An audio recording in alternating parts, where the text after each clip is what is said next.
कहानी बूढ़ा आदमी, युवा पत्नी और चोर। सालों पहले एक गांव में मोहन नाम का एक किसान अपनी पत्नी के साथ रहता था। किसान बूढ़ा था लेकिन उसकी पत्नी जवान थी। इसी वजह से किसान की पत्नी दुखी रहती थी। वो हमेशा अपने ही जैसे जवान पुरुष से शादी करने की चाहत मन में रखती थी। महिला के मन की बात को एक चोर समझ गया। वो रोज महिला का पीछा करने लगा। एक दिन उसने किसान की पत्नी को ठगने के विचार से उसे एक झूठी कहानी सुनाई।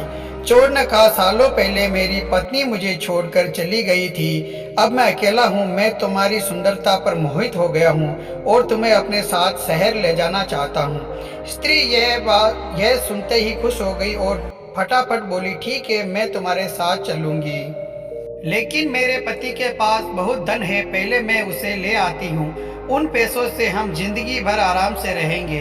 ये सुनकर चोर ने कहा कि ठीक है, तुम जाओ और लौटकर इसी जगह आना। मैं तुम्हारा इंतजार करूंगा। स्त्री घर पहुंची तो देखा कि पति गहरी नींद में था। उस स्त्री ने सारे जेवर और नकदी को पोटली में बांधा और चोर के पास चली गई। किसान की पत्नी को आते देखकर चोर के मन में हुआ, अब मैं बहुत जल्दी धनवान बनने वाला हूँ। बस अब इस स्त्री से पीछा छुड़ाने की तरकीब निकालनी होगी। तभी किसान की पत्नी चोर के पास पहुंची। उसके पास पहुंचते ही दूसरे शहर की ओर निकल गए। कुछ दूर चलने के बाद रास्ते में एक नदी मिली। नदी को देखते ही चोर को एक तरकीब सूझ गई। वह स्त्री से बोला, देखो नदी गहरी है, इसमें तुम्हें पार कराऊंगा, लेकिन पहले मैं ये पोटली नदी के उस पार रखूंगा, फिर तुम्हें साथ ले जाऊंगा। स्त्री को चोर पर पूरा भरोसा था। उसने कहा, हाँ, ऐसा करना ठीक रहेगा।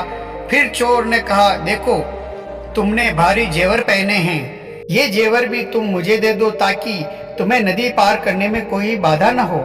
ये सुनते ही किसान की पत्नी ने अपने सारे जेवर चोर को दे दिए। पोटली में बांध धन और महिला के जेवर लेकर चोर नदी के पार चला गया। स्त्री उसके लौटने का इंतजार करती रही, लेकिन वो फिर कभी लौटकर नहीं आया। अब उस महिला को बहुत दुख हुआ और उसकी आंखों में आंसू बहने लगे, लेकिन पछतावे के लिए तब तक बहुत देर हो चुकी थी। उसका सारा पैसा और जेवर लेकर चोर जा चुका था। कहानी से सीख, धोखेबाजी का फल हमेशा बुरा होता है। व्यक्ति जैसा बोता है वैसा ही काटता है।